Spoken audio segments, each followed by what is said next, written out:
सबको जय मसीह की, प्रभु यीशु मसीह के नाम में आपका मसीह बाइबल वर्ल्ड में आपका स्वागत है। और मैं आप लोग के लिए फिर से प्रभु का वचन, एक नया शुभ संदेश और एक नया टॉपिक पर मैं आप लोग के लिए एक वचन लेके आया हूँ। और आइए हम इस वचन को सुन। आज का टॉपिक है महत्वपूर्ण रहस्य के बारे में। पवित्र शास्त्र में एक अध्याय है और एक प्रभु का वचन है जो कि वहाँ पर एक महत्वपूर्ण रहस्य बताए है। तो वो रहस्य के बारे में आज हम लोग सीखेंगे और हम लोग जानेंगे। आज का विषय है कि महत्वपूर्ण रहस्य क्या है इस पवित्र शास्त्र में, वो कौन सा रहस्य है जो आज हम लोग जानेंगे। ठीक है, और ये है टॉपिक में वचन में जाने से पहले एक उदाहरण हम देना चाहते हैं। अब एक महत्वपूर्ण रहस्य इस प्रकार से हम समझ सकते हैं, जैसे कि आपके घर में कोई व्यक्ति आते हैं या आपको सूचना मिलता है कि वो आपके घर आएंगे, लेकिन कुछ कारणवश उसे लेट हो रहा है। लेकिन आप क्या कर रहे हैं, घर में इंतजार कर रहे हैं किसका, उस व्यक्ति का आने का। तो उसी प्रकार प्रभु का आना भी है। आप इंतजार कर रहे हैं कि प्रभु यीशु मसीह आएंगे, कब आएंगे, कैसे आएंगे और क्या टाइम होगा, तो ये हमें मालूम नहीं है। लेकिन प्रभु ने कहा कि मैं चोर के समान आऊँगा। जब हम सोए रहेंगे तो वो चोर के समान आएंगे और जो जगे हुए रहेंगे उसे ले जाएंगे। तो आज हम देखेंगे कुछ महत्वपूर्ण रहस्य के बारे में। तो आज का टॉपिक यही है। तो हम पवित्र शास्त्र में से जल्दी से हम निकालेंगे और आप ध्यानपूर्वक सुनेंगे। पहला तीमुथियुस की पुस्तक उसका 3 अध्याय और उसका 14 पद से लेकर के 16 पद तक हम लोग देखेंगे। पहला तीमुथियुस की पुस्तक उसका 3 अध्याय और उसका 14 पद से लेकर के 16 पद तक आप इस वचन को ध्यानपूर्वक समझेंगे और सुनेंगे। मैं ज़्यादा वचन नहीं लेता हूँ, मैं एक वचन से एक निचोड़ को निकालता हूँ। ठीक है, तो ठीक है, प्रभु का वचन है और आप हर एक वचन में भविष्य सामर्थ्य है और हर एक वचन में आशीष है। आप एक वचन को जरूर सुनिए। और विशेष करके मैं पढ़ देता हूँ, आप लोग स्क्रीन में देख सकते हैं। 14 पद से मैं पढ़ता हूँ। मैं तेरे पास जल्द आने की आशा रखने पर भी ये बातें तुझे इसीलिए लिखता हूँ कि यदि मेरे आने में देर हो तो तू जान ले कि परमेश्वर के घराने में जो जीवित परमेश्वर की कलीसिया है और जो सत्य का खंभा है और नींव है, कैसा बर्ताव करना चाहिए, इसमें संदेश नहीं कि भक्ति का भेद गंभीर है।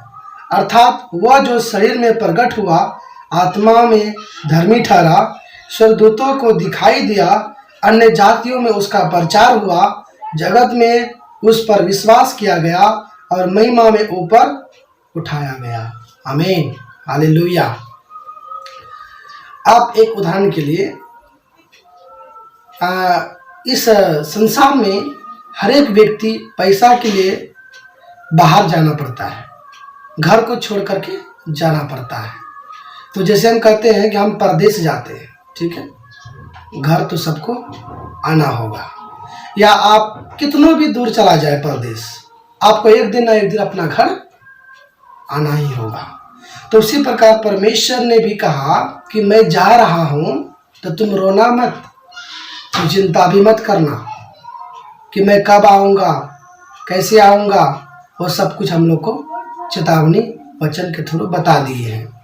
तो यहाँ पर क्या कहते हैं कि मैं तेरे पास जल्द आने की आशा रखने पर भी ये बातें तुझे इसीलिए लिखता हूँ।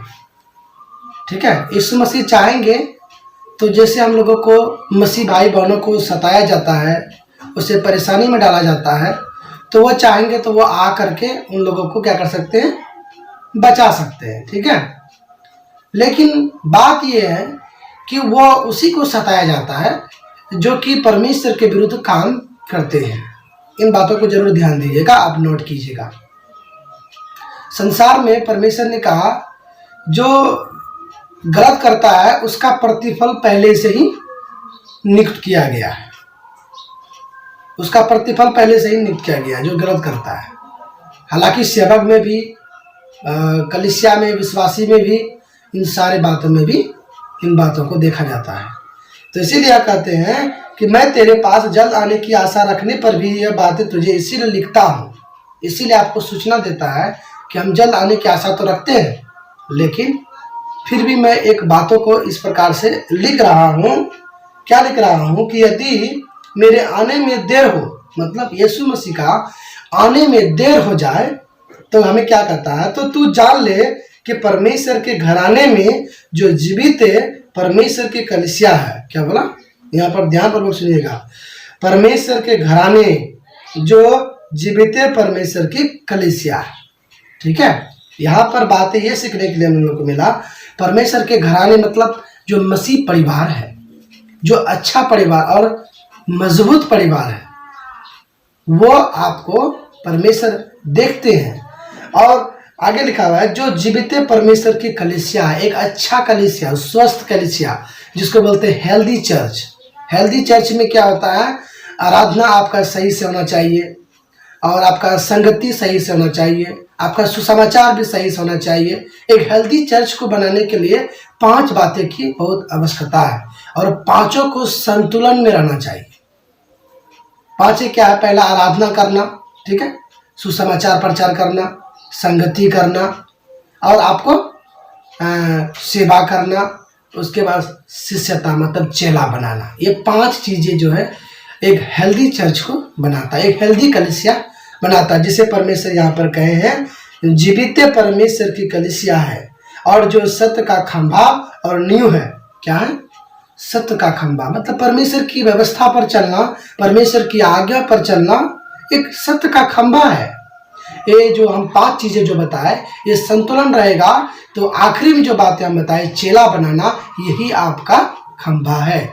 एक पास्टर शुरू से लेकर के जब से मतलब सेवकाई में उतरे हैं, या 20 या 25 साल से, तो वो क्या करते हैं 50 साल 60 साल तक उसका हिम्मत कमजोर हो जाता है। तो क्या करते हैं, जब एक कलीसिया बनाने के बाद क्या करते हैं कि अपना एक चेला भी नहीं बना पाते। वो सोचते कि खुद हम जाएं, आराधना करें, जाए आराधना करें, हम चेला किसी को नहीं बताए, प्रचार करें, सब सुने, और क्या करें, वो ऐसे ही चलते रहे। लेकिन ये गलत है। आपका ये जीवित परमेश्वर का आराधना, जीवित परमेश्वर की कलीसिया नहीं है। ये जीवित परमेश्वर का कलीसिया वही हो सकता है, जैसे कि हम देख सकते हैं कि 5 चीजें ये आपका चर्च में संतुलन होना चाहिए, और आपको एक चेला बनाना आवश्यकता है और जरूरी है। और हम जल्दी से जाएंगे। खंभा है और नींव है, कैसे बर्ताव करना चाहिए, आपको कैसे उस खंभा से बर्ताव करना चाहिए, कैसे बातचीत करना चाहिए, आपको कैसे सिखाना चाहिए, जैसे परमेश्वर की व्यवस्था है उसी प्रकार आपको उसको सिखाना चाहिए। तब आपका एक हेल्दी कलीसिया बन सकता है।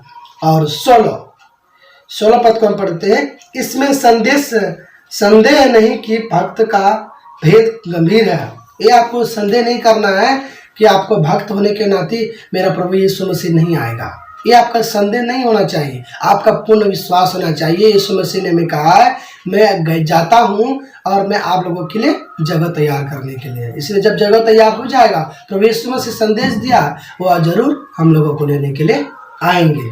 तो इसीलिए वो उसी को लेने के लिए आएंगे जो परमेश्वर के घराने रहेंगे, जो जीवित परमेश्वर की कलीसिया रहेंगे, जो सत्य का खंभा एक अटल रहेंगे, वो उसी को परमेश्वर लेने के लिए आएंगे। आगे लिखा हुआ है, वह जो आता है, मतलब वो यीशु मसीह, वह जो शरीर में प्रकट हुआ, वह जो यीशु मसीह इस जगत में प्रकट हुआ, आत्मा में धर्मी ठहरा। आत्मा में क्या हुआ, धर्मी ठहरा। और आगे लिखा है, स्वर्गदूतों को दिखाई भी दिया। यीशु मसीह स्वर्गदूतों को दिखाई भी दिया। अन्य जातियों में उसका प्रचार हुआ, मतलब जो यीशु मसीह को नहीं मानते थे, प्रभु यीशु मसीह का प्रचार हुआ कि वह मुर्दों में से जी उठा। Hallelujah, praise the Lord. और आगे लिखा हुआ है, जगत में उस पर विश्वास किया गया और महिमा में ऊपर उठाया गया। देखिए, जगत में परमेश्वर यीशु मसीह का विश्वास किया गया, उसके बाद आखिरी में यीशु मसीह को उठा लिया गया। हालेलुया। तो ये बातें हैं, प्रेज़ द लॉर्ड। और यहाँ पर हम आज सीखे एक महत्वपूर्ण रहस्य। परमेश्वर क्या कहते हैं, मैं तेरे पास जल्द आने की आशा तो रखता हूँ, लेकिन अभी बोला कि यीशु मसीह ने बोला कि अभी एक क्या बोलते हैं, परमेश्वर की एक घराने नहीं बनाया है जो सत्य पर चल सके। परमेश्वर की एक जीवित कलीसिया नहीं बना है, वो भी परमेश्वर बोलते हैं इंतजार है, आशा है कि हम जल्द आना चाहते हैं, लेकिन कुछ कारणवश प्रभु यीशु मसीह समय पर नहीं आते हैं। तो इसीलिए वो आएंगे, आप विश्वास रखिए, संदेह मत कीजिए। ये था आपका आज का महत्वपूर्ण रहस्य। और आपको इसमें सबसे बड़ा फोकस करना है कि 16 पद में इसमें संदेह नहीं कि भक्ति का भेद गंभीर है, अर्थात वह जो शरीर में प्रकट हुआ, आत्मा में धर्मी ठहरा और स्वर्गदूतों को दिखाई दिया और अन्य जातियों में उसका प्रचार हुआ, जगत में उस पर विश्वास किया गया और महिमा में ऊपर उठाया गया। आमीन, हालेलुया। तो ये है आज का वचन, और प्रभु आपको इस वचन से बहुत ऐसी आशीष दे। और मैं आप लोग एक सूचना देना चाहता हूँ, आप मेरा वीडियो सुनना पसंद करते हैं या देखना पसंद करते हैं, आपको अच्छा लगता है, तो आप अभी ही जा करके मेरे चैनल को सब्सक्राइब करें और बेल आइकन को जरूर दबाएं, और मेरा आने वाला वीडियो को आप जरूर इंतजार करें। सब